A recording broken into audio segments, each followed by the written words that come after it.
Kita hari ini akan belajar dari sejarah, terkhusus bagaimana Alkitab dipelajari umat Allah di dalam Alkitab, ya. Jadi studi Alkitab klasik yang akan kita bicarakan ini adalah secara khusus di dalam konteks Alkitab, ya. Bagaimana Alkitab dari zaman ke zaman memperkenalkan kepada kita bagaimana Alkitab dipelajari oleh umat Allah, gitu ya, Bapak Ibu. Agenda kita sebenarnya cukup banyak ini untuk 1,5 jam. Saya nggak Semoga bisa bisa berjalan dengan baik. Pertama, pengertian studi Alkitab klasik, kemudian perbedaan antara membaca dan melakukan studi Alkitab, lalu sejarah studi Alkitab, lalu alat-alat studi Alkitab klasik. Ya, alat-alat mungkin hanya akan membaca secara sepintas, tapi yang paling banyak akan dibicarakan adalah tentang sejarah. Di masing-masing bagian, saya berharap nanti akan ada sesi diskusi. Jadi, karena pengertian dan perbedaan cukup singkat, jadi saya akan menggabungnya. Setelah nanti saya memaparkan pengertian studi Alkitab klasik dan perbedaan membaca dan studi Alkitab, saya setelah itu akan membuka untuk diskusi bersama. Kemudian saya akan lanjutkan dengan sejarah studi Alkitab yang ada di dalam Alkitab, lalu kita akan diskusi bersama, lalu kita akan tutup dengan alat-alat studi Alkitab klasik. Gitu, Bapak Ibu ya. Oke. Pertama, pengertian studi Alkitab klasik. Bapak Ibu, mungkin saya perlu sedikit bukan menjelaskan ya, tapi men-trigger Bapak Ibu untuk mulai berpikir apa bedanya studi Alkitab dengan pemahaman Alkitab. Karena seringkali kita juga mendengar tentang PA ya, penggalian Alkitab, pemahaman Alkitab. Nah, tapi secara khusus hari ini kita akan memakai istilah studi Alkitab karena ini merupakan satu forum akademis sehingga kita PA tidak kita bicarakan secara khusus, tapi kita akan memfokuskan kepada studi Alkitab, ya. Oke, secara pengertian, studi Alkitab adalah proses sistematis dan bertanggung jawab untuk menafsir kitab suci sesuai dengan konteks historis, sastra, dan teologisnya, guna menemukan maksud Alkitab yang objektif di dalam teks, gitu ya. Jadi ini definisi yang saya berikan. Ada banyak sekali sebenarnya definisi yang bisa diberikan, tetapi secara khusus ini proses. Jadi studi Alkitab itu bukan satu hasil jadi, tapi satu proses sistematis dan bertanggung jawab. Artinya bukan random, tapi ini ada metode yang diikuti secara sistematis bertanggung jawab karena ada pokok-pokok penting yang harus dipertanggungjawabkan. Ya, ini di dalam menafsirkan itu kita berpaku bukan kepada pikiran atau perkiraan atau spekulasi manusia, tetapi berdasarkan konteks historis, sastra, dan teologis, gitu ya. Karena tujuan utama kita adalah bagaimana menemukan maksud Allah ketika Allah berbicara kepada kita di dalam Alkitab. Apa maksud Allah uh, secara apa namanya? Kalau dibilang secara objektif gitu ya. Maksudnya maksud Allah yang diberikan kepada penulis Alkitab dan kita mencoba mengerti apa maksud penulis Alkitab sehingga apa yang kita terima itu bukan merupakan spekulasi manusia atau perkiraan manusia. Karena itu diperlukan untuk melakukan studi Alkitab yang bertanggung jawab, diperlukan alat-alat Bapak Ibu. Jadi kalau ini konteks historis nggak mungkin kan kita tahu kecuali kita punya referensi historis, kemudian sastra juga dan teologisnya. Jadi ada buku-buku yang mendukung di dalam proses uh, melakukan studi Alkitab, gitu ya. Nah, saudara, kenapa disebut klasik? Ya, secara khusus hari ini kita berbicara klasik. Klasik itu bukan berarti kuno, Bapak Ibu, atau ketinggalan, tidak, ya. Tetapi pembelajaran Alkitab yang berkembang sebelum era teknologi digital, ya. Terutama ciri utama dari studi Alkitab klasik adalah berbasis pada teks tertulis atau lisan, ya. Kalau di zaman sebelumnya lisan kemudian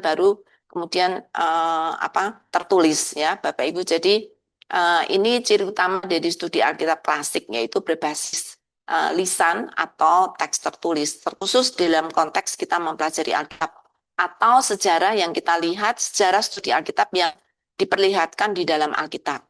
Gitu ya Bapak Ibu ya. Oke. Nah, kedua, perbedaan membaca dan studi Alkitab. Saudara, ada perbedaan yang cukup jelas, ya. Ketika kita melakukan studi Alkitab itu bukan cuma membaca saja, tetapi melakukan studi Alkitab. Emang ada bedanya? Oh, sangat beda sekali, ya.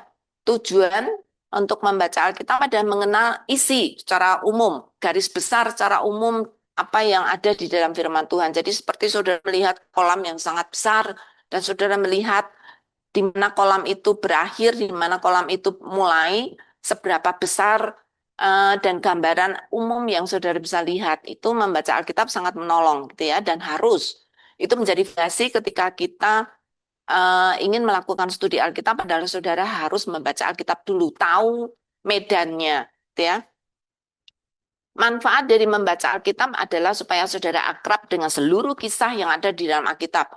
Dan juga saudara membaca Alkitab secara rutin dan juga secara berurutan itu membangun kebiasaan untuk saudara dengar firman Tuhan secara pribadi.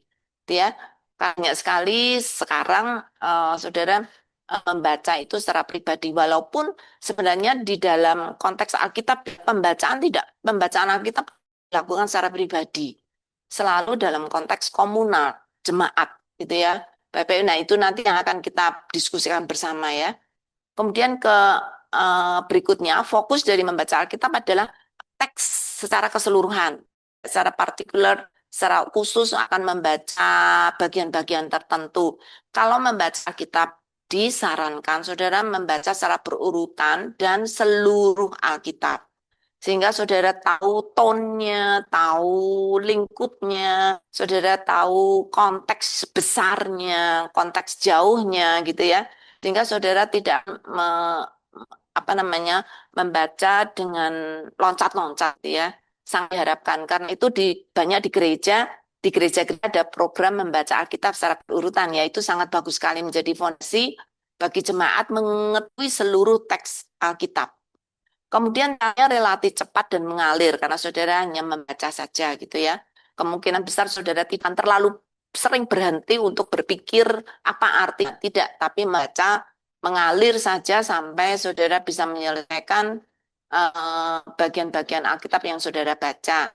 Untuk itu tidak diperlukan alat bantu tertentu. Jadi saudara hanya memakai Alkitab dan itu cukup untuk saudara bisa membaca dan mencoba mengerti keseluruhan medan dari Alkitab.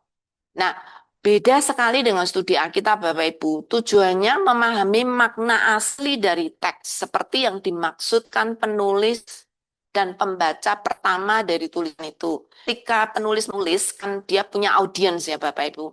Audiensnya jelas bukan kita sekarang. Audiensnya adalah pembaca dulu saat dia menuliskan itu untuk siapa audiensnya.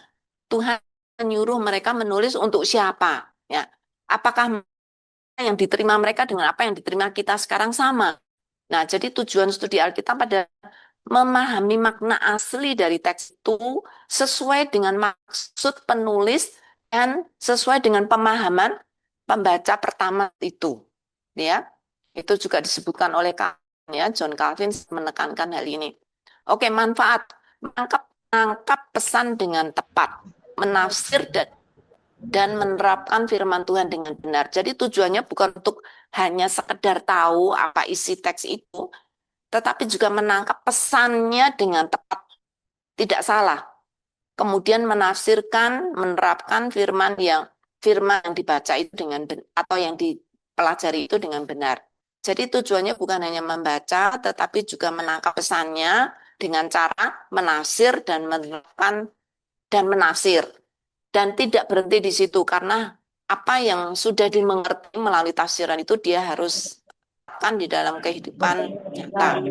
Fokusnya detail teks. Jadi nggak mungkin saudara akan membaca seluruh Alkitab dengan cara melakukan studi Alkitab tidak, tapi mengambil satu bagian tertentu dari Alkitab kemudian membahasnya secara detail. Bahkan saudara pada zaman dulu gitu ya, orang kalau belajar Alkitab itu seringkali satu ayat Alkitab saja dibahas berjam-jam, bahkan berhari-hari. Bahkan di dalam catatan sejarah, dia kelompok-kelompok komunal penafsir Alkitab tuh yang mempelajari satu ayat Alkitab selama berminggu-minggu. Ya, karena harus mempelajari latar belakangnya, konteks dekatnya, konteks jauhnya, dan lain-lain. Ya. Kemudian caranya cukup lambat. Jadi melakukan studi Alkitab itu nggak bisa tergesa-gesa, Bapak Ibu. Cukup lambat karena harus teliti, juga harus menganalisa kata per kata, juga latar belakangnya harus dipelajari dengan baik supaya tidak menafsirkan secara ngawur, gitu ya, Bapak Ibu. Nah, untuk itu diperlukan bantu. Tidak mungkin orang belajar Alkitab hanya memakai Alkitab saja.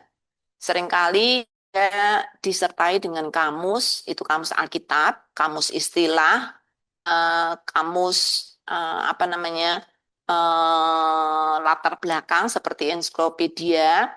Kemudian dibantu juga dengan tafsiran, karena ada penafsir-penafsir, mereka adalah ahli-ahli kitab yang memang sudah mempelajari dengan sangat teliti, dan mereka mencoba memberikan tafsiran. Tapi tafsiran jelas tidak bukan Alkitab ya Bapak Ibu. Jadi tafsiran bisa salah. Eh, tafsiran, hasil tafsiran itu seringkali merupakan kiblat dari pemahaman penafsirnya, ya. Kemudian diperlukan juga peta Alkitab. Saudara kan tidak hidup pada zaman itu ya. Ada peta-peta kuno Alkitab yang menolong kita menjelaskan di mana letak tempat-tempat itu, karena sekarang tempat-tempat itu kemungkinan sudah ada. Tapi peta kuno menjelaskan kita di mana tempat-tempat itu dulu berada.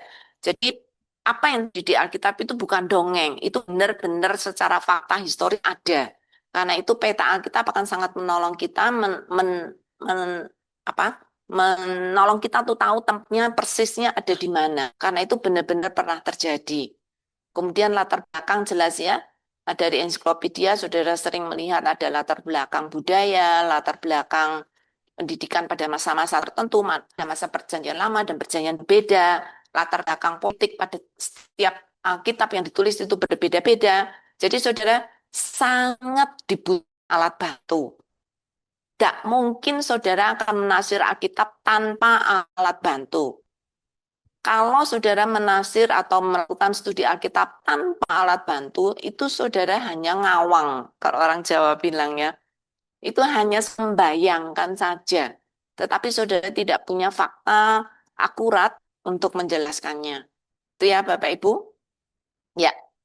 Kita sekarang akan diskusi. Silakan Bapak Ibu yang sudah mendengar pemaparan ini, silakan sharekan pengalaman apa yang paling membentuk Anda di dalam memahami Alkitab saat ini. Saudara silakan sharekan pengalaman saudara di dalam menggumuli Alkitab sehingga saudara bisa saat ini saudara bisa memahami Alkitab seperti eh, yang terjadi saat ini gitu ya. Oke, kalau ya silakan ada teman-teman yang boleh raise hand, angkat tangan, atau angkat tangan langsung juga boleh. Apa yang sudah lakukan ketika pertanyaan-pertanyaan itu muncul sementara saudara melakukan studi Alkitab? Ya, justru itu. Ketika saya masuk ke dalam pengalaman-pengalaman yang tadi saya ceritakan, ditambah misalkan ahli-ahli kitab ahli Taurat, Imam Farisi itu orang-orang Farisi itu punya tafsiran yang berbeda dengan Simeon Hana misalkan, yang sampai pada jantung hatinya apa yang mau disampaikan Tuhan misal. Nah, dari semua itu misalkan sebenarnya kalau saya yang sampai pada pengalaman saya, ya memang kita harus memasuki isi hati Tuhan melalui kitab itu, dan itu harus devoted, nggak bisa sembarangan baca gitu. Dan juga ya nggak apa-apa kita belajar dari para teolog Ya, yang sudah ya, lebih jauh belajar. Mungkin itu yang saya bisa sampaikan dan saya ya. Terima kasih Pak kurangnya Guru. diskusi ya Bu ya. Ya, Oke. saudara ketika saudara melakukan studi Alkitab, sangat mungkin bahkan harus mulai muncul pertanyaan-pertanyaan yang saudara saudara lihat yang membuat saudara apa ya, berpikir panjang, bahkan mulai mempertanyakan gitu ya, apakah ini informasi benar atau tidak benar. Itu menjadi bagian dari proses kita memahami Alkitab dengan bersama dengan Roh Kudus dan bersama dengan Allah ya. Jadi pengalaman saudara sangat menarik, bahwa saudara ketika melakukan studi Alkitab mulai timbul ya pertanyaan-pertanyaan yang saudara mungkin membutuhkan jawaban. Nah, yang ditanyakan bagaimana saudara mencari jawaban-jawaban itu. Nah, itu menjadi PR saudara gitu ya. tidak akan dijawab saat ini, Bapak Ibu, karena ini kita berbicara tentang studi Alkitab, bukan untuk membedah apa bagian-bagian dari kitab suci ya. Oke, saya lihat Pak Wasis sudah angkat tangan juga. Silakan Pak, pengalaman Bapak bagaimana? Oke, terima kasih Bu Yulia. Suara saya terdengar ya. Ya, Oke, bisa. ini pengalaman saya ya antara membaca Alkitab dan studi Alkitab ya. Saya jadi kapan membaca Alkitab, kapan studi Alkitab? Hmm. Kok saya merasa kalau sekarang saya di usia saya yang sekarang ini saya sudah jarang lagi membaca Alkitab, tapi saya ke arah selalu studi Alkitab gitu ya.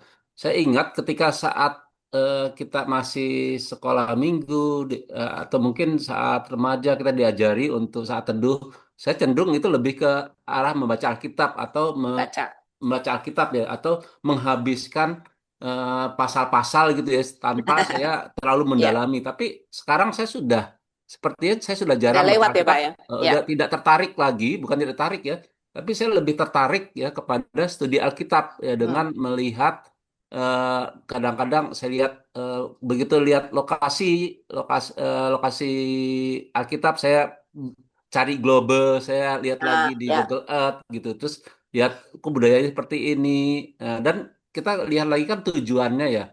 Umumnya sekarang saya cenderung untuk lebih banyak belajar Alkitab dan kalau saya baca Alkitab cenderung ingin baca sambil membagikan itu kepada orang lain. Dan kalau membagikan baik dalam bentuk yes, renungan atau ya, khotbah ya, kan itu perlu studi Alkitab ya. Mungkin walaupun sedikit tapi ya agak lama ya dan berusaha untuk menggabungkan beberapa bagian-bagian frame-frame mungkin perjanjian lama ke perjanjian baru. Nah, itu kadang-kadang ya. terus terang Alkitab saya memahaminya belajar itu susah ya. Tapi untungnya sekarang itu sudah ada seperti eh, ChatGPT gitu, AI atau dari Sabda gitu sehingga itu memudahkan kita untuk Ya, studi Alkitab itu kita rangkai-rangkai dari frame-frame yang ada menjadi frame keseluruhan. Mungkin itu sih Bu ya. pengalaman saya. Terima kasih. Oke, terima kasih banyak Pak. Wow, menarik sekali ya. Saudara, ketika kita bertumbuh secara iman gitu ya, kita mulai melihat bahwa kebutuhan kita untuk makan makanan rohani semakin semakin baik. Kalau Paulus mengatakan ya bukan lagi bubur atau bukan lagi susu gitu ya, tetapi makanan keras yaitu melakukan studi Alkitab itu salah satu ciri Bapak Ibu bahwa Bapak Ibu mulai bertumbuh secara iman, saudara membutuhkan makanan-makanan yang lebih keras.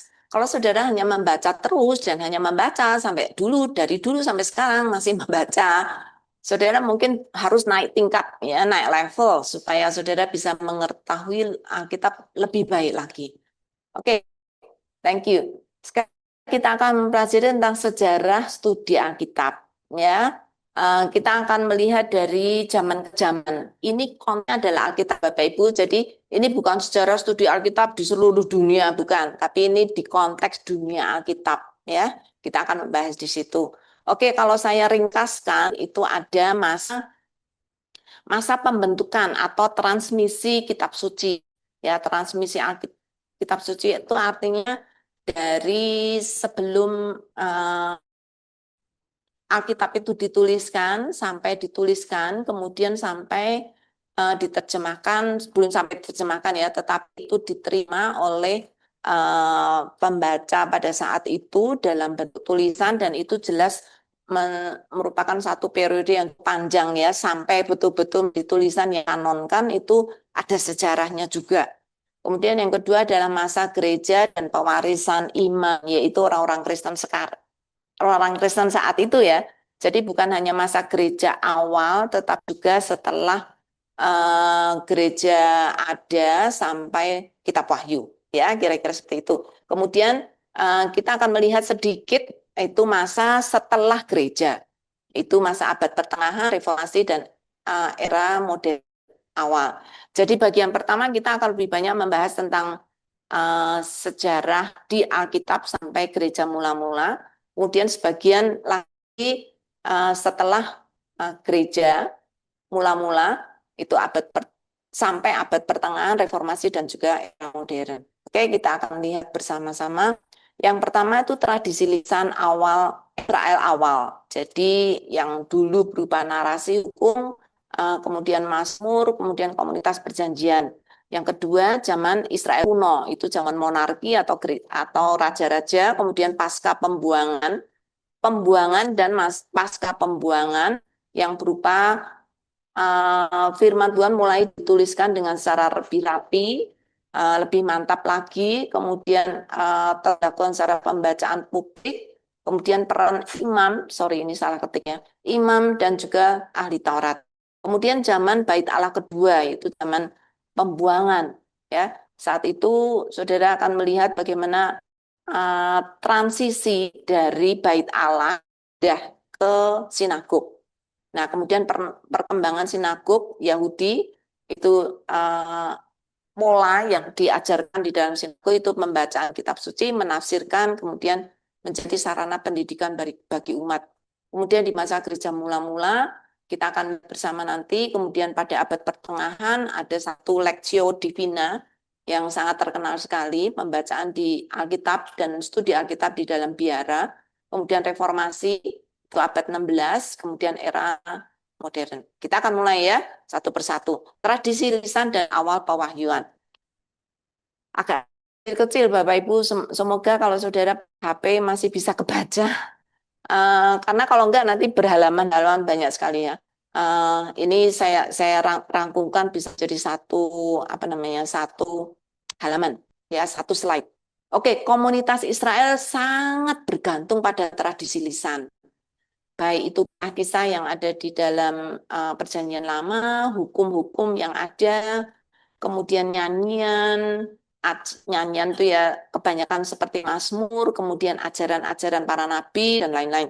Jadi komunitas Israel sudah biasa sekali dengan tradisi lisan, terutama juga pada saat itu masih jarang yang bisa baca tulis. Jadi budayanya adalah mendengar, menghafal, dan mengulang cerita.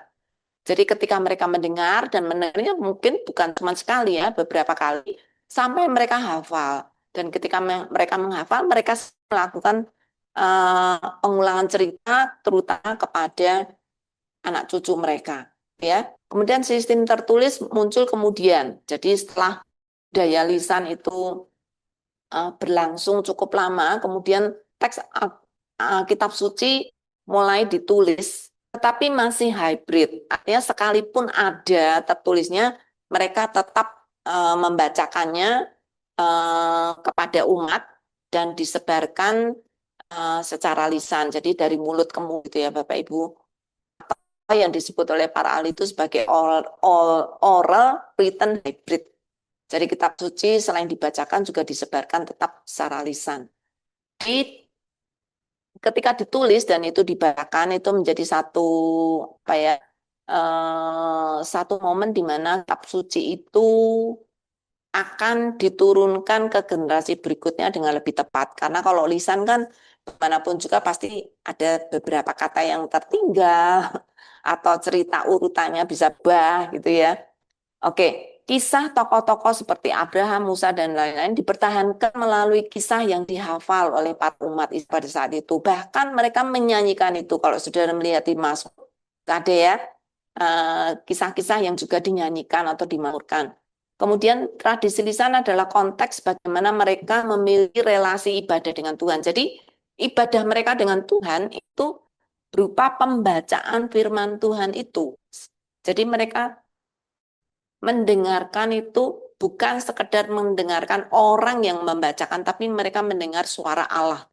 Ya, disitulah ibadah, relasi ibadah itu atau relasi mereka dengan Allah secara intim terjadi di dalam pembacaan firman Tuhan. Kemudian tradisi inilah orang Israel memelihara narasi hukum pujian Allah dan generasi ke generasi. Jadi tradisi lisan ini terus-menerus diturunkan gitu ya, sampai bahkan setelah ada tertulis pun mereka masih melakukan itu. Tradisi lisan ini menjadi bagian integral bagaimana perjanjian Allah dipelihara sebelum kanon tertulis terbentuk gitu ya. Jadi ini betul-betul bagian yang tidak terpisahkan di dalam kehidupan umat Israel yang menganggap sebagai umat perjanjian Allah, dan cara mereka memegang atau memelihara perjanjian itu adalah dengan membaca firman Tuhan yang berisi janji-janji Allah, berisi perintah-perintah Allah untuk dituruti. Tradisi lisan adalah bagian dari sejarah pewahyuan progresif. Jadi saudara berawal dari lisan, kemudian ditulis, ya. Nah ini terus-menerus menjadi pewahyuan yang progresif, semakin lengkap sampai akhirnya di dalam setelah masa perjanjian baru, saudara melihat seluruh kitab 66 kitab itu dikumpulkan dan kemudian dikanonkan, dan sejak itu tutup dan tidak akan ada lagi wahyu baru yang muncul, karena itu ada apa yang Allah ingin berikan kepada kita. Oke, kalau itu dalam konteks perjanjian lama, maka finalisasi bentuk tulisan dari perjanjian lama yang sering disebut tanah itu sudah selesai sebelum masa perjanjian baru. Jadi saat itu seluruh perjanjian lama sudah diterima dengan baik oleh masyarakat, oleh umat Israel pada saat itu, dan dipelihara seperti yang Tuhan inginkan. Ya, itu tradisi awal, ya, tradisi lisan awal. Kemudian yang kedua adalah zaman Israel kuno, ya. Ini masa raja-raja Israel. Tradisi lisan tetap hidup, tetapi mulai distabilkan dan dijaga teks tertulis agar setia pada perjanjian Allah. Jadi tetap hybrid gitu ya, Bapak Ibu. Bentuk awal studi Alkitab masa itu bukan studi individual atau secara pribadi diam-diam belajar gitu, tidak, tetapi praktek komunal yang diinstitusionalkan, artinya itu diperintahkan menjadi satu ibadah nasional gitu ya. Jadi umat belajar dari mendengarkan dan pengulangan teks bersama-sama, bukan sendiri-sendiri. Terutama pada saat itu pengutipan kitab-kitab perjanjian lama tidak terlalu sering gitu ya. Mereka baru akan melakukan pengutipan ketika dirasa perlu gitu ya. Dan itu memakan waktu yang cukup panjang sekali karena mereka melakukan pengutipan dengan ritual yang sangat legalistik gitu ya, dan mereka sangat patuh sekali untuk mengikuti pengutipan yang exactly, yang benar-benar harus tepat. Dan itu mereka harus berpuasa, mereka harus melakukan ritual yang Tuhan daki supaya hati mereka ketika menulis bukan hanya sekedar menulis, tapi betul-betul mendengar Tuhan, gitu ya. Oke, pada masa raja-raja mulai berkembang penulisan oleh yang namanya scribe, ya, atau penulis kitab yang disebut sebagai scribe. Mereka menulis terutama hukum-hukum, yaitu 5 kitab yang pertama, hukum Taurat, dan juga narasi sejarah Israel, seperti kitab Hakim, Samuel 1 dan 2, kemudian raja-raja, itu semua berisi tentang sejarah bangsa Israel ya. Kemudian juga Mazmur dan Hikmah seperti Amsal dan lain-lain itu sudah lengkap dituliskan pada saat itu, gitu ya. Ada yang nyoret-nyoret, ya, oke. Pembacaan Alkitab dilakukan di dalam ibadah nasional, ya, keagamaan secara kolektif. Jadi, saudara, sampai saat itu studi Alkitab pada zaman itu tidak dilakukan secara individu, tapi secara kolektif, ya, dalam ibadah bersama, di dalam pembacaan Alkitab bersama, ya.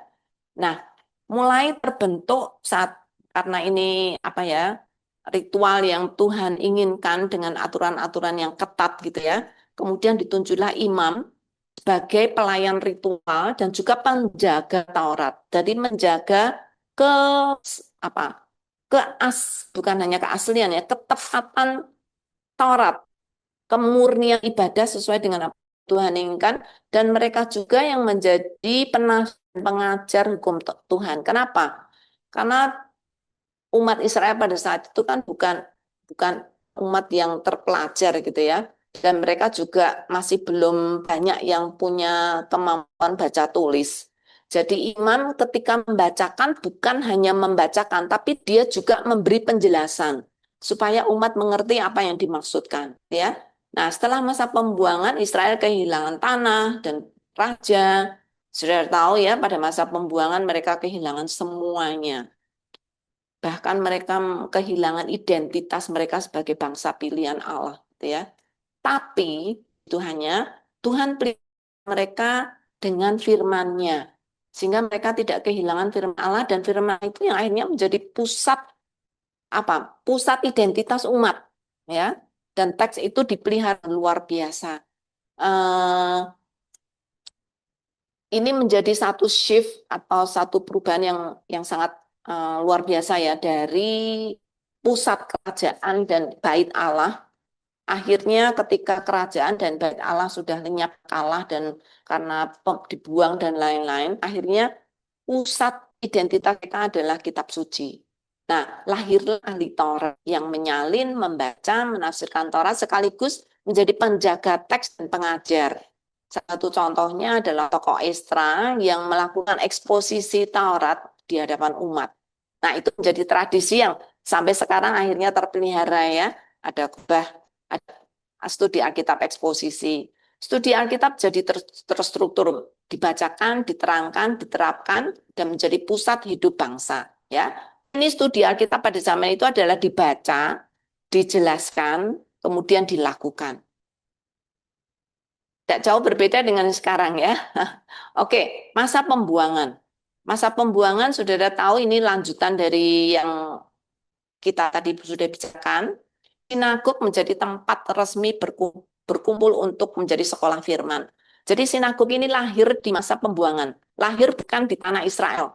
Sinagog itu justru lahir di tempat pembuangan karena mereka merasa sebagai bangsa kehilangan identitasnya, tidak punya kerajaan, tidak punya tanah lagi. Tetapi sekarang mereka memelihara firman Tuhan sebagai identitas mereka, sehingga mereka membentuk sinagog. Dan sinagog itu diberikan semacam aturan, setiap ada 10 keluarga Israel, maka akan dibentuk satu sinagog. Karena itu dimanapun ada bangsa Israel selalu ada sinagog, ya, menjadi sekolah firman. Ya, perubahan ini penting. Bait Allah yang menjadi pusat, kemudian sekarang menjadi sinagog untuk menjadi pusat belajar. Sehingga karena di mana orang Israel ada 10 keluarga, mereka membentuk sinagog, makanya sinagog tidak hanya tidak terbatas. Bahkan setelah masa mereka kembali ke tanah, kembali dari pembuangan, sinagog, tradisi sinagog juga dibawa. Dan mulai di Yerusalem berdiri banyak sinagog gitu ya, karena mereka tidak lagi punya bait Allah. Ya, jadi sinagog ada di berbagai kota. Pembacaan teks Alkitab menjadi teratur dan sistematis secara publik dan berulang. Firman didengar bersama-sama, otoritas teks diteguhkan di tengah komunitas. Sekali lagi Bapak Ibu, kita menjadi bagian sangat penting di dalam studi Alkitab pada masa itu. Studi Alkitab dari membaca beralih menjadi memahami. Karena sekarang ada ahli Taurat, mereka menjelaskan apa yang dibaca. Ya, itu juga sampai pada masa Tuhan Yesus. Saudara ingat Tuhan Yesus membaca bagian dari Perjanjian Lama, kemudian duduk, ketika tidak ada yang menjelaskan, Tuhan Yesus berdiri lagi untuk menjelaskan. Jadi studi Alkitab itu dilakukan seperti itu. Ya. Jadi dari membaca, kemudian mereka yang tahu, mereka menjelaskan apa yang dibaca. Jadi tafsir lisan jadi kebutuhan karena banyak dari mereka tidak lagi memahami bahasa Ibrani, dan juga mereka hidup di konteks budaya Helenistik, sudah tidak terlalu tahu banyak budaya Ibrani, sehingga harus ada orang yang menjelaskan. Jadi terjadilah tafsir lisan yang mulai populer saat itu. Tafsir lisan mencakup paraphrase ke bahasa sehari-hari, kan, bahasa yang Ibrani yang kuno, kemudian menjadi bahasa sehari-hari ketika dijelaskan, yaitu bahasa Aramaik yang mereka pakai. Mereka menjelaskan maknanya, kemudian memberikan penerapan praktis. Nah, saudara, tafsir lisan sangat banyak, sehingga konsekuensinya peran dan otoritas penafsir menjadi sangat signifikan pada saat itu. Sehingga terbentuklah tradisi tafsir yang sangat kuat. Saking kuatnya menjadi tradisi yang otoritasnya kadang bahkan melebihi dari teks Alkitab itu sendiri. Nah, ini yang menjadi kritik dari Tuhan Yesus ya, karena tradisi ini kebawa sampai di dalam Perjanjian Baru. Dan Tuhan melihat kamu lebih menghargai tradisi daripada firman itu sendiri. Penjelasan firman itu akhirnya malah memonopoli otoritas dari teks itu sendiri. Padahal penjelasannya kadang-kadang tidak sesuai dengan apa yang di dalam teks aslinya. Sinagog berkembang, aturan penafsiran menjadi sangat ketat sehingga melahirkan satu tradisi hermeneutik pada saat itu. Jadi Tradisi hermeneutik sudah mulai ada pada masa sinagog berkembang. Ya, studi teks menjadi pendidikan massal. Anak-anak belajar Taurat sejak dini. Belum umur 5 tahun, setelah umur 5 tahun, mereka harus sudah bisa menghafal Taurat. Taurat menjadi bagian dari kehidupan sehari-hari umat, tidak lagi menjadi uh, bagian kaum elit saja. Kaum elit agama dulu mengetahui dan mempelajari dengan baik. Tapi mulai ketika sekolah firman di dalam sinagog ini ada dan tradisi, tradisi lisan dan tradisi lisan tafsir ini dikembangkan, maka mulailah mereka memiliki satu penjelasan yang jauh lebih ketat dan semua orang diharuskan, terutama anak-anak. Jadi kalau saudara melihat anak Yahudi itu umur 5 tahun mereka sudah hafal Shema, ya, karena diajarkan sejak kecil. Oke, masa gereja mula-mula, masa sesudah kenaikan Tuhan Yesus, ya. Gereja menjadi tempat baru untuk melakukan studi Alkitab, bersifat komunal, bukan individu, relasional, bukan akademis, dan kemudian transformatif, bukan informatif. Nah, ini menjadi cerminan kita sekarang, ya, yang harus kita evaluasi, ya. Studi Alkitab itu bukan studi personal, tapi komunal. Juga relasional, bukan akademis. Sekarang ya mulai bergeser, ya. Di zaman kita, studi Alkitab menjadi aktivitas akademis yang tidak tersentuh oleh orang awam, gitu, ya. Itu di gereja pada saat itu tidak. Dan apa yang dibacakan itu tidak hanya sekedar dibaca, tapi memberi perubahan. Bukan hanya memberi pengetahuan, tapi perubahan hidup, transformasi. Alkitab yang dipelajari gereja mula-mula adalah Perjanjian Lama, karena saat itu Perjanjian Baru belum ada, ya, tetapi ditafsirkan ulang dalam terang Kristus. Jadi studi Alkitab mulai berpusatkan kepada kristosentris. Apa yang Kristus ajarkan dilihat dari kacamata Kristus, bukan melulu independen tradisi Perjanjian Lama saja. Sekarang mereka punya Kristus yang menolong mereka untuk mengerti bahwa seluruh nubuatan itu, seluruh cerita di dalam Perjanjian Lama itu mengarah pada Kristus, ya. Surat-surat Paulus dan surat lain cerita Yesus juga menjadi bahan studi baru yang dibacakan dalam ibadah, diedarkan di antara gereja, di antara jemaat, kemudian diajarkan ulang secara lisan, karena saat itu juga masih sedikit sekali orang yang bisa membaca tulis, ya, Bapak Ibu. Pembacaan kitab suci secara publik dilakukan mengikuti pola sinagog. Sama, ya, dibacakan, ditafsirkan, lalu diterapkan.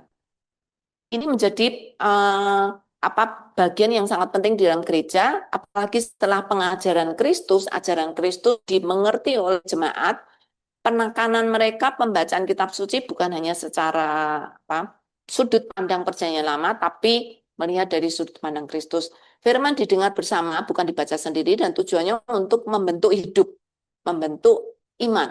Pengajaran tidak bersifat diskusi bebas, tetapi bersumber pada kesaksian Rasul, setia pada Injil, dan juga kalau ada pengajaran yang sesat pada saat itu, maka pengajaran adalah untuk meluruskan kembali, mengoreksi ajaran sesat. Katekise itu menjadi bagian yang muncul pada masa gereja, karena diajarkan secara khusus tentang isinya adalah tentang kisah keselamatan, sejarah Perjanjian Lama, kisah penebusan, kemudian etika Kristen, dan juga doa untuk kehidupan kudus.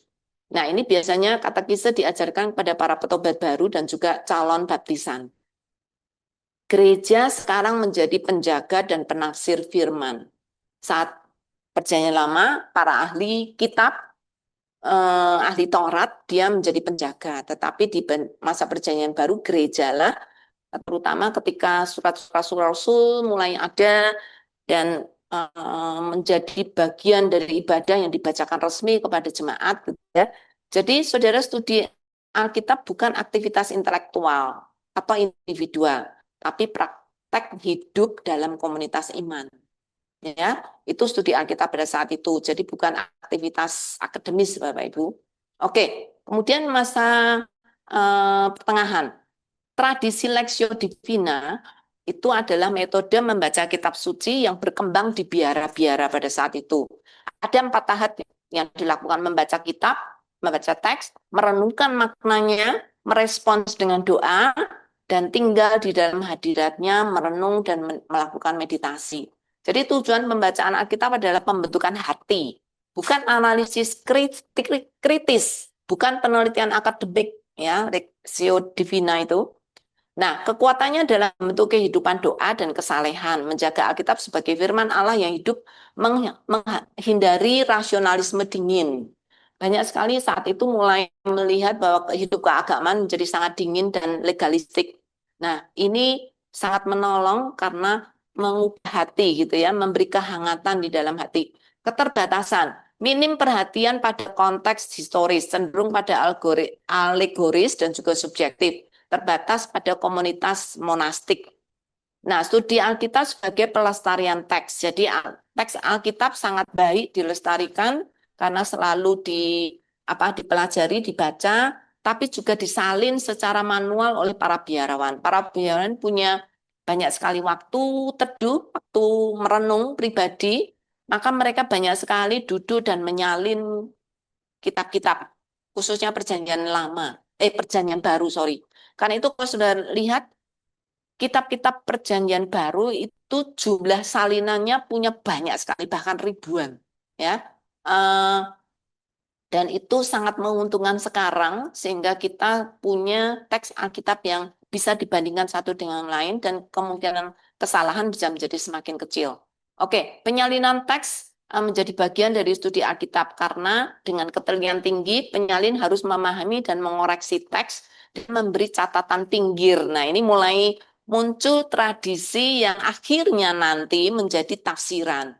Zaman dulu para biarawan itu membuat catatan pinggir. Jadi ketika mereka mengutip, kemudian mereka tahu bahwa itu harus dijelaskan, maka mereka membuat catatan di pinggir.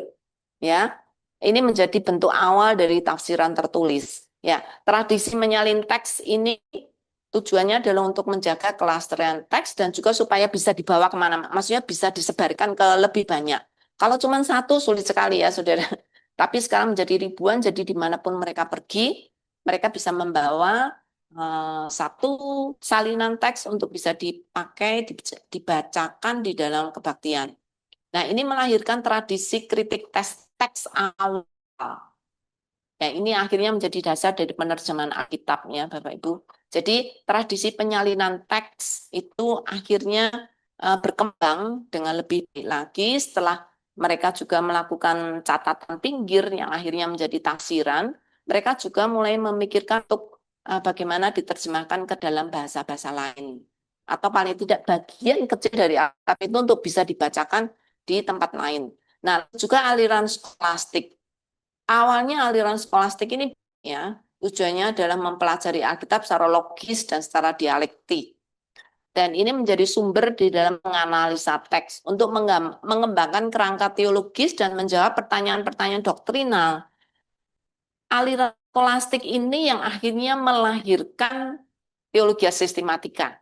Ya, karena menganalisa teks akhirnya melihat satu kerangka pengajaran yang sangat sangat luar biasa di dalam Alkitab, lalu disistemkan dan melihat pengajaran penting apa saja yang ada di dalam Alkitab. Mereka mulai menyusun dan mengkategorikan. Dan itu dibuat di dalam pertanyaan-pertanyaan doktrinal yang akhirnya nanti itu menjadi cikal bakal dari semangat reformasi. Itu ya Bapak Ibu, jadi abad pertengahan memberi sumbangsi yang sangat penting gereja mengoreksi diri. Kalau saudara lihat tradisi penyalinan, tradisi skolastik menjadi semakin liberal gitu ya. Dan ini menjadi bagian yang penting di dalam reformasi. Reformasi memicu gejolak besar dalam studi Alkitab. Karena apa? Menggugat otoritas. Karena penafsiran Alkitab itu hanya dilakukan oleh para biarawan dan juga para ahli kitab yang yang resmi diterima oleh gereja. Dan akhirnya gereja menjadi otoritas yang tertinggi untuk menentukan penafsiran seperti apa yang diinginkan gitu ya. Nah, otoritas kan bergeser dari firman akhirnya menjadi institusi gereja. Nah, di dalam reformasi mereka menggugat nih, harus kembali otoritas kepada Alkitab, bukan kepada gereja. Nah, otoritas, metode, dan akses lama yang mengembalikan Alkitab ke pusat kehidupan gereja. Nah, ini yang diperjuangkan reformasi Bapak Ibu, karena gereja akhirnya menjadi terlalu berkuasa. Semua otoritas berpusat kepada gereja, akhirnya menyeleweng, tidak ada yang bisa tidak ada yang bisa meluruskan, karena mereka lah pembawa otoritas utama. Tetapi dengan reformasi mereka memberontak, kalau tanda kutip memberontak ya, untuk mengembalikan otoritas kepada firman Tuhan. Jadi umat awam pada saat itu pasif karena mereka hanya mendengar pembacaan, penafsiran dan penjagaan itu dilakukan gereja. Metode penafsiran abad pertama lebih ke alegoris dan reformasi mengembalikan ke literal gramatika historis. Nah, itu jadi lebih baik gitu ya. Menurut Calvin, fondasi studi Alkitab adalah makna sejati kitab suci adalah makna yang dimaksud oleh penulisnya dan juga pendengar pertama pada saat itu. Jadi saudara, Calvin menekankan bahwa gereja tidak boleh lagi menjadi otoritas final, tetapi Alkitablah yang menjadi otoritas final. Dan makna tidak boleh ditafsirkan semau-maunya. Makna sejati kitab suci harus dicari sesuai dengan maksud ketika itu dituliskan. Itu menjadi studi Alkitab saat ini ya Bapak Ibu yang lebih Alkitabiah. Tradisi revolusi praktis, Alkitab diterjemahkan, terjadi revolusi praktis, Alkitab diterjemahkan ke bahasa yang dipahami masyarakat. Mesin cetak juga memungkinkan penyebaran Alkitab itu ke banyak tempat lain, termasuk bahan rohani, menjadi sangat masif. Calvin juga membuat tafsiran Alkitab untuk Alkitab dipahami dengan benar, kemudian dihasilkan juga Alkitab dengan catatan atau Alkitab studi. Jadi zaman reformasi sudah mulai muncul Alkitab studi, ya. Ya, sekarang kita sering pakai yang tebel-tebel ya, harganya sangat mahal sekali. Studi Alkitab menjadi pusat kehidupan gereja. Banyak kegiatan gereja yang menolong jemaat mengerti Alkitab dengan baik. Ada khotbah ekspositori, kemudian ada katekisasi yang berbasis Alkitab, ada PA untuk jemaat, kemudian liturgi yang berdasarkan pada Alkitab. Jadi Alkitab menjadi pusat studi Alkitab yang memberi otoritas paling utama. Studi Alkitab membongkar ajaran Kristen yang tidak Alkitabiah. Lahirlah aliran pietisme, kemudian kebangkitan gereja, tetapi efek samping yang negatif dari itu adalah gereja menjadi terpecah-pecah. Dulu gereja cuma satu. Setelah reformasi gereja menjadi terpecah-pecah. Terkhusus aliran Protestan mengeluarkan diri dari Roma Katolik. Ya, oke. Era modern, studi Alkitab menjadi stabil dan sistematis dan tetap menjadi pusat gereja. Jadi pusat gereja adalah firman Tuhan. Alkitab dikembangkan dalam institusi, dicetak, diterjemahkan, disebarluaskan, dipelajari secara ilmiah. Adanya teknologi cetak memungkinkan Alkitab dan alat-alat tafsir disebarkan secara massal. Mulai muncul kamus, konkordansi, catatan silang yang dibuat oleh para ahli kitab untuk menolong jemaat mengerti Alkitab dengan lebih baik. Kemudian juga ada standarisasi metode tafsir. Mulai ada ilmu yang namanya hermeneutik yang menolong orang tidak boleh menafsirkan Alkitab semau-maunya, gitu ya. Studi Alkitab menjadi praktik rutin gereja dan banyak pendeta jemaat diuntungkan. Kritik teks awal menolong orang untuk menjaga kesetiaan pada Alkitab, yaitu dengan membandingkan manuskrip Ibrani, Yunani, dan Latin. Nah, ini kritik teks awal itu sebenarnya baik, gitu ya. Walaupun akhirnya menjadi sangat liberal, tetapi pada awalnya baik karena mereka membandingkan manuskrip Ibrani, Yunani, dan Latin sehingga mereka bisa mempelajari Alkitab dengan jauh lebih setia pada aslinya. Pendidikan teologi dikembangkan. Nah, ini saudara di era modern banyak sekali sekolah-sekolah teologi yang muncul dan melembagakan studi Alkitab. Sekarang orang belajar studi Alkitab harus di STT. Ini masih menjadi masalah sampai sekarang gitu ya. Jemaat awam menganggap bahwa aku nggak bisa studi Alkitab karena aku tidak punya latar belakang teologi ya. Kurikulum mencakup eksegesis, bahasa asli Alkitab, semua diajarkan di dalam STT. Studi Alkitab bukan hanya untuk renungan, tapi juga untuk membentuk pelayanan firman. Jadi pelayanan firman itu menjadi satu istilah yang sering kali dipakai di gereja. Itu bagaimana orang bisa menjelaskan Alkitab kepada jemaat. Kualitas pengajaran menjadi meningkat karena ada banyak sekali alat-alat studi Alkitab yang ada, metode semakin dijaga untuk disiplin. Namun era ini juga melahirkan rasionalisme, terlalu rasional, sehingga tidak sesuai, melewati batas, menjadi tidak sesuai dengan ajaran Alkitab. Studi Alkitab memasuki fase konsolidasi, sehingga kerangka studi Alkitab klasik menjadi waris gereja masa kini. Jadi sampai sekarang, saudara, kita menerima warisan dari gereja sebelumnya, gereja-gereja sebelumnya, dan kerangka ini kita pertahankan sampai hari ini. Bagaimana mempelajari Alkitab dengan cara yang benar. Adanya perkembangan membuat alat-alat studi Alkitab mempersiapkan kedatangan era digital. Jadi alat studi Alkitab sudah berkembang sangat bagus sekali, saudara. Sebelum masa era digital itu sudah berkembang, sudah banyak sekali, ya. Jadi bukan berkembang setelah era digital. Bagi saudara yang lahir di era digital, sering saudara take it for granted, ya, menganggap bahwa alat-alat studi Alkitab itu ada karena digital. Tidak, sebelumnya sudah ada, tetapi kemudian berkembang menjadi jauh lebih mudah lagi untuk diakses sekarang. Ya, Bapak Ibu. Jadi kesimpulan, studi Alkitab klasik ala Alkitab berbasis teks tertulis dan lisan. Jadi berupa gulungan atau manuskrip atau juga cetak. Akses terbatas, pendalam dilakukan lebih lambat tetapi intens. Komunal, bukan individu. Jadi pembacaan dilakukan secara publik, baik itu di sinagog atau gereja, atau keluarga, atau komunitas orang beriman. Makna Alkitab ditafsirkan, diuji, diwariskan kepada generasi yang lebih muda. Ya, jadi studi Alkitab dulu seharusnya tidak dilakukan hanya untuk individu, ya, tapi komunal. Kemudian berorientasi formatif, bukan informatif. Jadi belajar Alkitab itu bukan supaya pengetahuan Alkitab kita bertambah, tapi untuk hidup kita diubahkan, terutama untuk membentuk iman, karakter, dan ketaatan. Makna Alkitab dipelajari untuk dihidupi, bukan hanya dipahami saja, tapi bagaimana kita bisa hidup di dalamnya. Kemudian terikat pada tradisi penafsiran, ya. Saat itu mereka sangat menghargai tafsiran para rabi, bukan nabi, ya, rabi, guru-guru di sinagog. Kemudian bapak gereja reformator itu pada zaman yang lebih modern, mengakui kesinambungan iman lintas generasi. Jadi saudara, pengertian iman itu tidak berubah dari zaman ke zaman, tapi semakin progresif, semakin lebih jelas. Kemudian metode penafsiran Alkitab juga semakin stabil dan sekarang lebih konsisten lagi. Gitu ya Bapak Ibu. Terima kasih banyak. Nah, kita akan masuk diskusi, ya. Sorry, panjang sekali ini tadi. Setelah melihat perjalanan panjang studi Alkitab dalam Alkitab dan juga gereja, abad pertengahan dan juga era modern, sikap apa yang seharusnya mengubah kita di dalam relasi dengan firman Tuhan?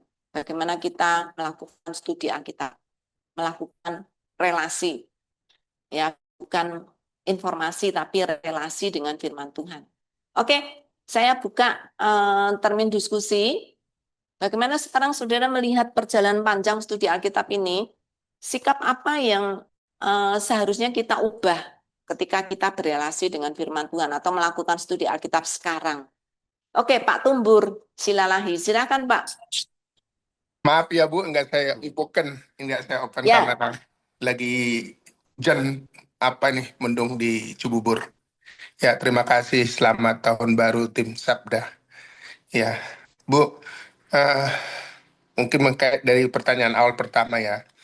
Saya lihat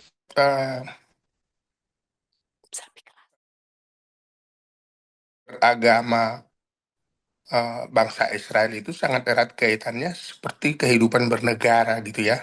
Karena mereka sepertinya dalam kisah-kisah Alkitab itu kita lihat mereka kan negara agama kan gitu ya. Jadi begitu kita masuk ke kehidupan sekarang yang kita bukan negara agama, sehingga kita lebih mempelajari Alkitab itu lebih individual. Ya mungkin disinilah peran dari tim Sabda, peran dari gereja, sehingga para jemaat itu punya pengetahuan yang lebih dalam tentang Alkitab.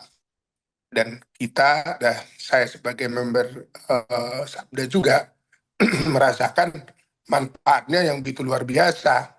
Jadi yang menjadi topik utama bagaimana juga tim Sabda itu memastikan bahwa Zoom seperti ini adalah benar-benar sesuai dengan firman Tuhan. Ya, kami ini ya gembala gitu ya. Ya. Jadi gembala itu tidak hanya soal gembala saya di gereja, ya Bu, ya. Mungkin malah lebih sedikit, saya ke gereja hanya sekali seminggu ketemu gembala. Tapi tim Sabda kan betul-betul mendrive saya dalam memahami Alkitab. Ada diskusi Alkitab, ada ikut kita juga grup-grup seperti ini. Ya, saya melihat seperti itu perannya dulu agama berperan sebagai negara, ya sekarang ya seperti tim Sabda berperan kepada kita mendrive kami ya menjadi gembala-gembala yang baik. Ya. Ya, moga-moga ya terus kami di drive semua supaya punya pengetahuan yang benar dalam kami memahami Alkitab, dan kami jangan jadi domba yang tersesat. Apalagi dengan era digital sekarang, kita pegang handphone itu luar biasa, megang handphone kan. Ya, itu Bu, saya sebagai sharing saya terutama tahun 2026 ini. Sukses terus buat tim Sabda yang begitu baik dan terus mengupdate. Ya, dan saya jadi lebih belajar AI itu justru dari Sabda. Sudah sering saya gunakan sekarang untuk kegiatan rohani saya, mengupdate saya dari kelas Sabda. Terima kasih Bu Julia.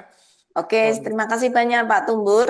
Jadi sikap yang Bapak ambil saat ini adalah semakin tekun ya Pak untuk bisa belajar karena tersedia banyak bahan, banyak alat-alat yang disediakan oleh Yayasan Bagas Sabda. Iya Bu. Ya. Silakan Pak Robert. 1 menit ya Pak ya.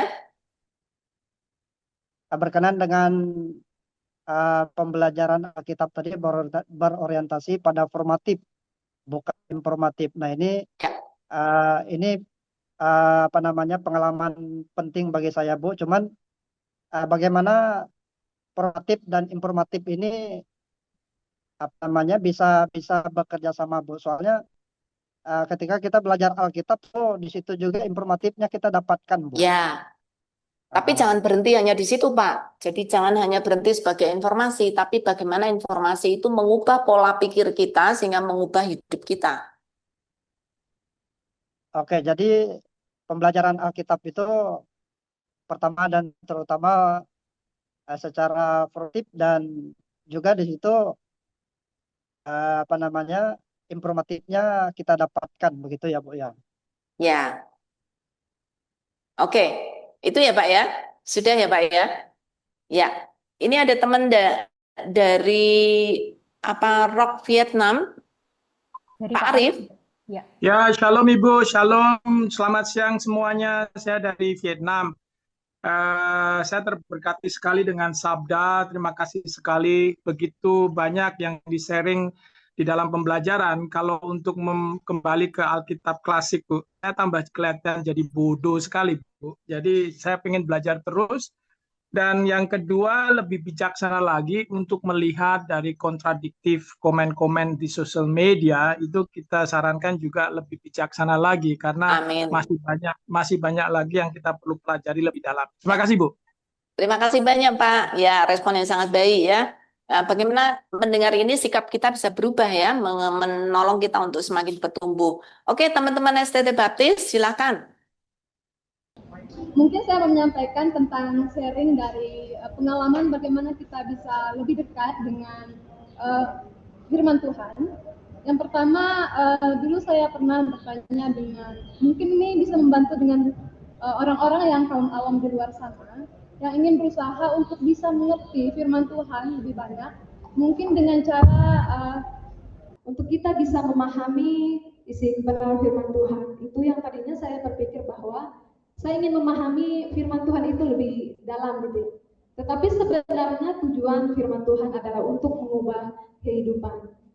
Jadi lebih caranya adalah dari satu perikop itu saya akan mengambil beberapa ayat untuk saya bisa tafsirkan dari ayat per perikop itu ya. Jadi tidak semua ayat saya ambil.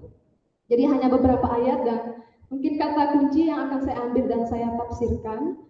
Untuk saya bisa mengerti, dan terlebih dahulu saya mau berdoa untuk bisa meminta agar saya diberi kemampuan untuk bisa mengerti beberapa ayat tersebut. Jadi yang tadinya tujuan yang awal adalah memahami kebenaran firman Tuhan itu, tetapi lebih kepada apa yang firman Tuhan itu untuk mengubah kehidupan. Yang pertama adalah berdoa, yang kedua saya mencari kata kunci dari beberapa ayat di dalam ayat yang saya ambil, dan juga saya mengambil inti itu dan untuk mengubah kehidupan. Jadi mungkin di luar sana mungkin berusaha untuk memahami ayat firman Tuhan satu perikop akan sulit sekali. Jadi saran adalah untuk memahami lebih memudah adalah untuk mengambil beberapa ayat saja di dalam satu perikop itu dan berdoa terlebih dahulu. Setelah itu mengambil kata kunci dari ayat firman Tuhan itu dan merangkum dalam beberapa kalimat untuk bisa mengambil intisarinya untuk apa yang dapat diambil sebagai refleksi atau aplikasi kehidupan.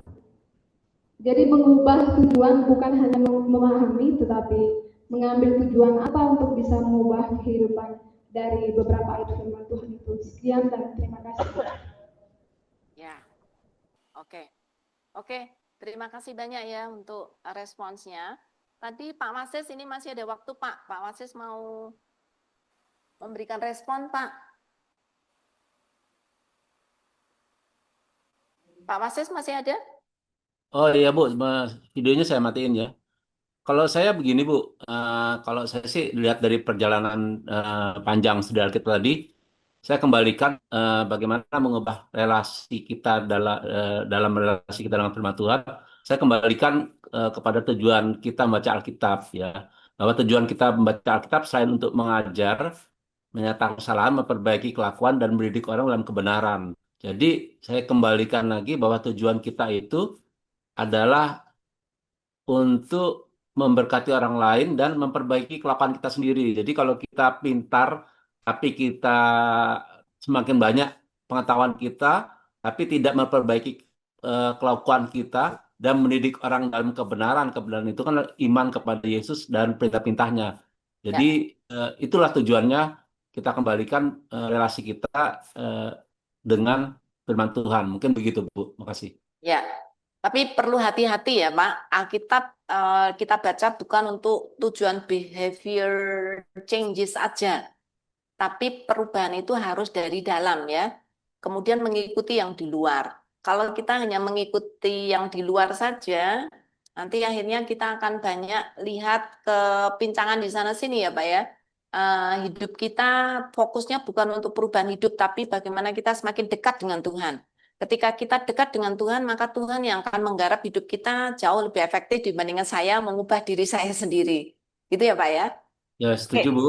Tapi Ya. kan memang awalnya kan iman. Ya.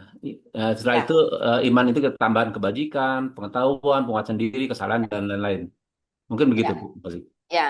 Jadi jangan fokus hanya perubahan tingkah laku, tapi perubahan pola pikir, perubahan hati, perubahan sikap, perubahan arah hidup itu jauh lebih efektif dibandingkan cuma perubahan tingkah laku ya, Pak ya. Oke, teman-teman, terima kasih banyak. Saya akan melanjutkan satu bagian lagi yang saya ingin sharekan. Oke, alat-alat studi Alkitab ya, alat-alat biblika atau alat yang klasik ya. Oke, saudara, ada banyak sekali. Ini hanya kategori loh Bapak Ibu. Ini bukan daftar buku, tapi ini kategori buku, jenis-jenis buku yang sangat bagus sekali untuk lakukan studi Alkitab ya. Itu Alkitab yang jelas ya, Alkitab kuno, Alkitab bahasa asli, Alkitab berbagai versi. Ini yang bahasa asli jelas saudara tahu ya, Yunani, Ibrani, kemudian Alkitab interlinier, kemudian Alkitab modern sekarang dalam berbagai versi. Ada TB, ada BMIK, ada bahasa Indonesia sehari-hari, ada firman Allah yang hidup, ada Alkitab yang terbuka, ada banyak versi sekarang bahkan di dalam bahasa Indonesia. Kemudian bahasa-bahasa saudara bisa compare, bisa bandingkan dengan bahasa Inggris, bahasa lain termasuk bahasa suku. Ya, kali berbicara lebih ke emosi dibandingkan cuma hanya dalam pikirannya. Kemudian ada kamus, kamus pun banyak sekali macamnya Bapak Ibu, nggak terhingga. Ada kamus Alkitab, kamus teologi, kamus istilah, kamus tokoh, wah macam-macam banyak sekali. Kemudian ada ensiklopedia, Alkitab, ensiklopedia khusus ya, yang khusus ada satu yang tentang uang, ada yang tentang budaya, macam-macam. Kemudian ada kamus bahasa atau leksikon, itu studi bahasa Alkitab atau word study. Kemudian ada konkordansi, walaupun sekarang di zaman digital, konkordansi sudah tidak banyak berguna ya, karena sudah digantikan oleh kotak search, itu konkordansi zaman sekarang. Kemudian ada referensi silang, misalnya TSK, Treasure Scripture Knowledge, gitu ya. Jadi ada referensi silang ayat mana terkait dengan ayat mana, gitu ya. Kemudian ada sistem topik Alkitab itu banyak sekali bukunya. Saudara pergi ke perpustakaan Sabda, saudara melihat macam-macam yang sangat luar biasa. Sabda mungkin salah satu perpustakaan teologi yang cukup lengkap, salah satu yang lengkap di Indonesia ya. Saudara kalau mau boleh berkunjung ke Solo. Ada survei kitab, ada pengantar kitab perjanjian lama, perjanjian baru. Kemudian ada juga buku latar belakang dunia Alkitab, itu latar belakang sejarah, budaya, sosial. Ada tafsiran banyak banget ya. Kemudian ada peta Alkitab juga isinya banyak sekali. Ada buku-buku arkeologi Alkitab, penemuan-penemuan baru, atau bahkan yang dari dulu sampai sekarang. Kemudian ada studi sastra Alkitab atau linguistik dan lain-lain. Kemudian ada sejarah kanon, ada teks Alkitab, ada buku-buku hermeneutik, teologi biblika, teologi sistematika. Teologi biblika sistematika itu banyak sekali nanti akan menolong ketika kita mengambil intisari menjadi satu pengajaran. Nah, itu bisa menolong untuk melihat karena teologi sistematika itu hasil dari studi Alkitab. Ya, kalau teologi sistematikanya benar ya. Oke, dan lain-lain. Semua ini adalah fondasi untuk studi Alkitab digital. Semua ini sudah ada secara fisik buku. Jadi studi Alkitab klasik itu tidak kalah lengkap dibandingkan digital ya Bapak Ibu. Ini semua sudah ada banyak sekali untuk kita. Walaupun banyak sekali awam yang kurang mendalami ya, kurang tahu lebih banyak. Tapi sekarang di dunia digital, nah bulan depan kita akan bertemu lagi. Kita akan secara khusus berbicara tentang studi Alkitab digital. Nah, ini lebih luas lagi Bapak Ibu. Tapi mengetahui studi Alkitab klasik itu menolong kita untuk tahu base atau fondasi yang dibangun dari studi Alkitab digital. Ya. Apalagi nanti AI akan beda lagi ya, mungkin akan dibahas secara terpisah. Oke Bapak Ibu, sangat baik sekali.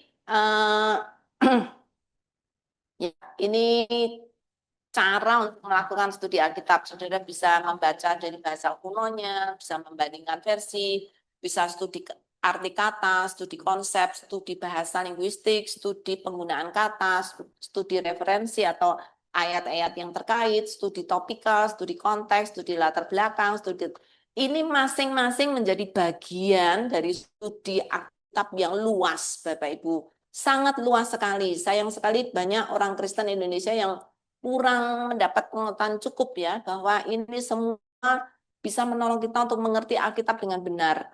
Nah, Bapak Ibu, kalau saudara ada di media sosial dan saudara sering mendengar khotbah sana, khotbah sini, pengajaran ini, pengajaran itu, saudara saya sangat miris sekali karena ada banyak sekali orang-orang Kristen zaman ini, zaman digital ini yang disesatkan oleh ajaran-ajaran yang tidak benar di dalam internet.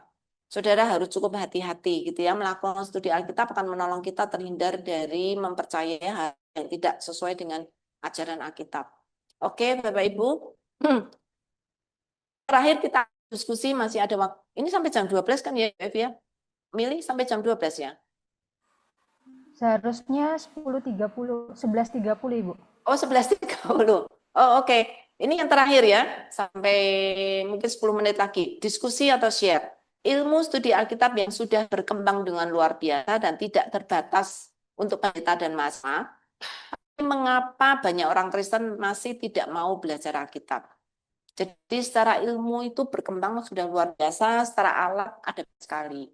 Pertanyaannya bagi kita semuanya, kenapa banyak orang Kristen masih tidak mau belajar Alkitab dengan disiplin?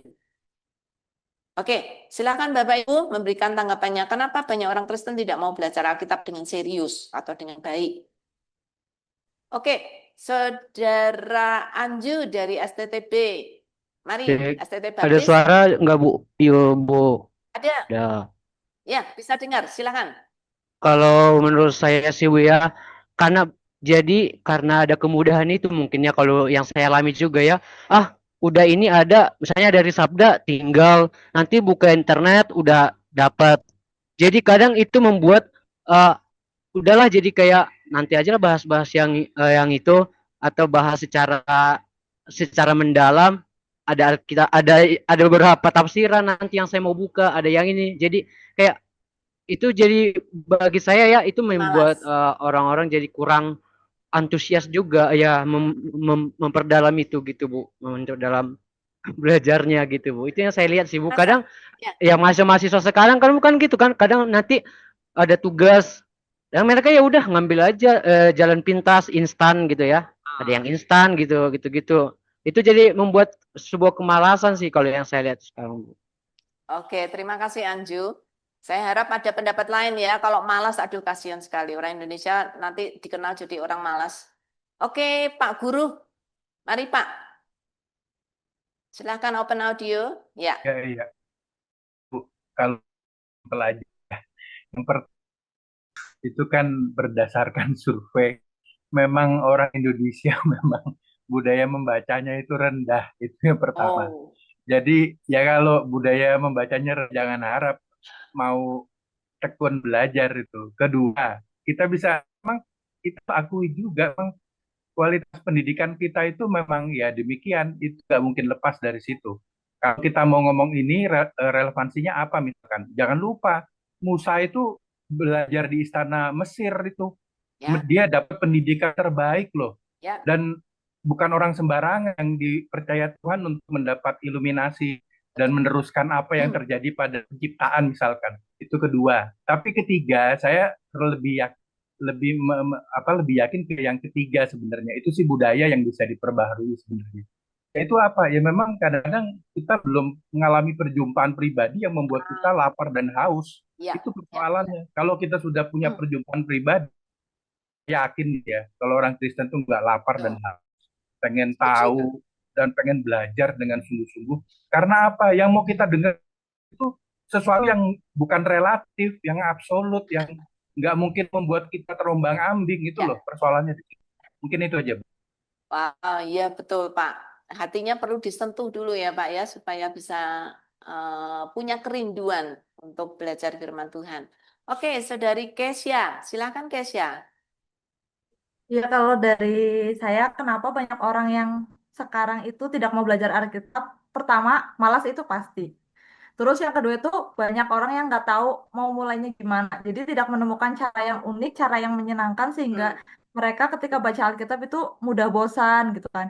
Mungkin ada opsi lain, oh bisa kita menggunakan AI dan lain sebagainya. Tapi pakai AI pun sekarang juga ada minusnya gitu kan. Oh iya. Kenapa? Karena nggak semua AI dari AI itu benar yang pertama. Yang kedua, kalau misalnya kita terus mengandalkan AI dan kita tidak mau belajar, juga kita akan bingung karena kadang ada beberapa pernyataan AI yang nggak sesuai dengan tafsiran terdahulu gitu. Kalau misalnya kita buka tafsiran, terus juga kalau misalnya dengan perkembangan zaman yang ada, kita itu jadi cenderung lebih menggampangkan kayak, aku nggak mau belajar, karena aku bisa buka AI, aku nggak mau, karena aku bisa buka situs yang lain gitu. Jadi eh, kenapa banyak yang nggak mau belajar Alkitab ya karena nggak tahu caranya, makanya mereka gampang bosen.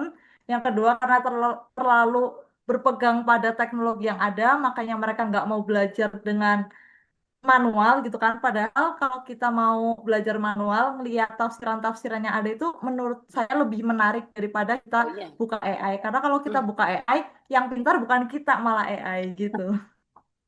Kalau cara belajarnya salah sih. Kalau cara makainya AI salah, iya yang pintar AI-nya, bukan kita ya. Oke, thank you banyak Kesya. Oke, terima kasih Bapak Ibu. Waktunya sudah habis. Saya akan share satu kali lagi untuk bagian terakhir dari slide saya. Itu bulan depan. Jadi bulan depan Bapak Ibu kita akan bertemu lagi. Tadi tanggal berapa Mili ya? Kita akan bertemu di bulan Februari, bulan Februari, Tanggal 20, tanggal Bu. 20 Februari. tanggal berapa? 20 Februari. 20 Februari. Oke, kita akan bertemu lagi untuk membahas tentang studi Alkitab digital. Bagaimana Alkitab dipelajari era digital. Ya, Bapak Ibu, saya akan tutup dengan satu quote yang saya harap kita semua boleh merenungkan nanti. Ketika kita berhenti mempelajari Alkitab dengan serius, kita akan mulai membentuk Allah menurut pikiran kita sendiri. Bukan menurut apa yang Allah nyatakan kepada kita.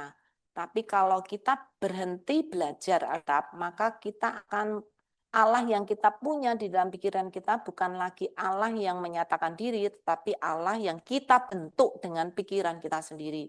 Saudara, bandingkan dengan beberapa ayat-ayat yang saya berikan ini, kiranya ini boleh menjadikan perenungan bagi kita ya. Mempelajari Alkitab dengan serius itu bukan monopoli STT, bukan monopoli hamba-hamba Tuhan, bukan monopoli mereka yang punya aktivitas rohani kuat, tapi setiap orang Kristen yang hidup di marketplace, yang hidup di rumah sebagai tangga, sebagai bagian dari masyarakat, semua perlu supaya hidup kita boleh diarahkan oleh Tuhan. Gitu ya Bapak Ibu.